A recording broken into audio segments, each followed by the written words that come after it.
जय हिंद दोस्तों। America Iran संघर्ष क्या दुनिया में पावर शिफ्ट शुरू हो चुका है?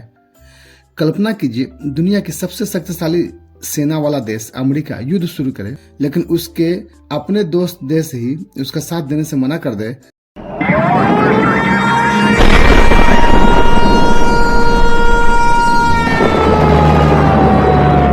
और अगर ऐसा हो जाए तो क्या इसका मतलब है कि ग्लोबल पावर बैलेंस बदल रहा है? यही सवाल आज पूरी दुनिया पूछ रही है। अमेरिका की बढ़ती ग्लोबल आइसोलेशन का क्या कारण है? अमेरिका ने ईरान पर सैन्य कार्रवाई इजराइल के साथ मिलकर किया, लेकिन चौंकाने वाली बात क्या रही दोस्तों? नाटो के बड़े देश ब्रिटेन, फ्रांस, जर्मनी और इटली ने खुलकर समर्थन नहीं दिया। मॉडर्न जियोपॉलिटिक्स की बात करते हैं तो अब सिर्फ सेना से नहीं चलती, बल्कि यह वार supply chain, energy networks, digital infrastructure and economic interdependence पर भी आधारित है। अगर सहयोगी देश साथ न दें तो सुपर पावर भी कमजोर दिखने लगता है। इसी वजह से नाटो के भविष्य को लेकर भी चिंता बढ़ी है। इकोनॉमिक वारफेयर यानी नया युद्ध का क्या तरीका ले सकते हैं? आज के युद्ध सिर्फ मिसाइलों से नहीं जीते जाते, इन्हें कहते हैं हाइब्रिड वारफेयर।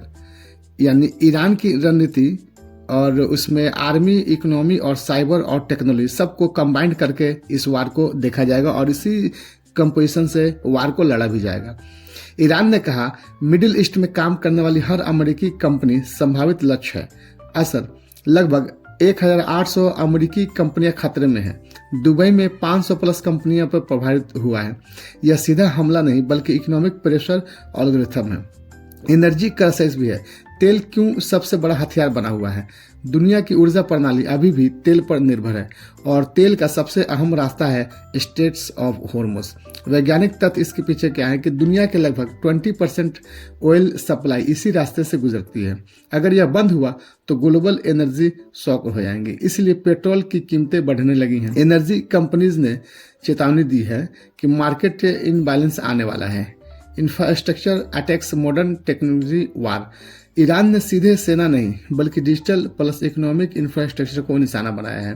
टारगेट्स हैं data centres, airports, oil facilities etc. Amazon के डाटा सेंटर पर भी हमला किया गया है।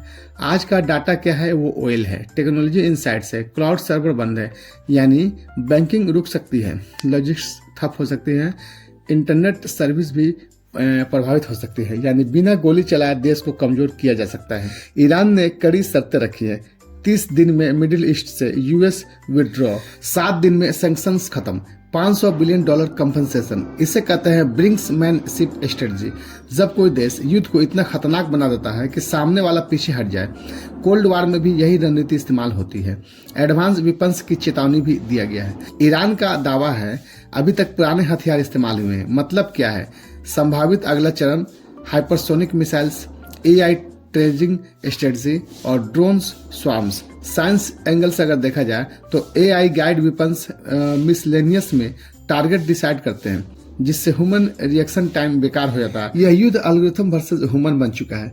चाइना रसिया फैक्टर, नई वर्ल्ड ऑर्डर। चीन ने अमेरिका को चेतावनी दी है, अगर संघर्ष बढ़ता है चीन और रूस ईरान में मिलिट्री बेसेस बना सकते हैं। इसका मतलब है दुनिया धीरे धीरे 2 ब्लॉक्स में बढ़ सकती है। एक ब्लॉक जो है वो यूएस अलायंस है, जिसमें यूएस, इजराइल और सऊदी अरेबिया है, और दूसरा जो ब्लॉक्स है वो रसिया, चाइना और ईरान का अलायंस है। यह कोल्ड वार 2 जैसा सिनेरियो बन सकता है। सऊदी अरेबिया का क्या रोल है? सऊदी अरेबिया न्यूट्रल रहने के बजाय यूएस के करीब दिख रहा है। इससे मिडिल ईस्ट में सुन्नी वर्सेस शिया जियोपॉलिटिक्स बढ़ सकती है। एनर्जी रिवाइवलरी हो सकती है, जो रीजनल पोलराइजेशन भी तेजी से बढ़ सकता है। ट्रंप एडमिनिस्ट्रेशन की दुविधा। रिपोर्ट्स के अनुसार चीन के प्रेसिडेंट जी जिनपिंग के साथ समिट कैंसिल करने पर विचार। नाटो की यूजफुलनेस पर सवाल। यह संकेत देता है अमेरिका खुद अपनी ग्लोबल स्ट्रेटजी को रिकोसाइंडर नहीं कर पा रहा है। फाइनल एनालिसिस हम दे सकते हैं, क्या पावर शिफ्ट शुरू हो गया है? आज की दुनिया में शक्ति तय होती है मिलिट्री पावर से, इकोनॉमिक नेटवर्क से, एनर्जी कंट्रोल से, टेक्नोलॉजी डोमिनेंस से और एलियंस से। अगर एलाइज साथ छोड़ दे तो स्ट्रॉन्ग कंट्री भी आइसोलेटेड लगती है। कंक्लूजन हम दे सकते हैं दोस्तों, सवाल यह नहीं है कि अमेरिका या ईरान कौन जीतेगा। सवाल आज सबसे बड़ा ये हो गया है कि क्या हम एक नई दुनिया में प्रवेश कर रहे हैं जहां युद्ध बंदूकों से नहीं बल्कि तेल, डेटा और एल्गोरिथम से भी लड़ा जाएगा। और अगर ऐसा है तो अगला सुपर पावर कौन होगा? हम इस बात को आपके लिए छोड़ते हैं कि आप अपनी राय दें, अपनी थॉट बताएं और बताएं कि अगला सुपर पावर की रेस में कौन देश शामिल हो सकता है।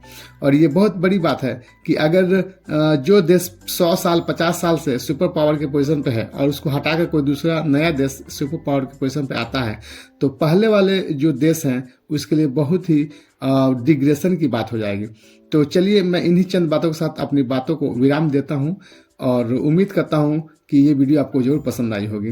अगर ये आपको वीडियो पसंद आई तो प्लीज़ इसे लाइक, शेयर और सब्सक्राइब करें, क्योंकि आपकी एक छोटी सी कोऑपरेशन मुझे इस तरह की वीडियो बनाने के लिए इंस्पिरेशन देगी। तब तक के लिए अपना ख्याल रखें। जय हिंद, अस्सलाम वालेकुम।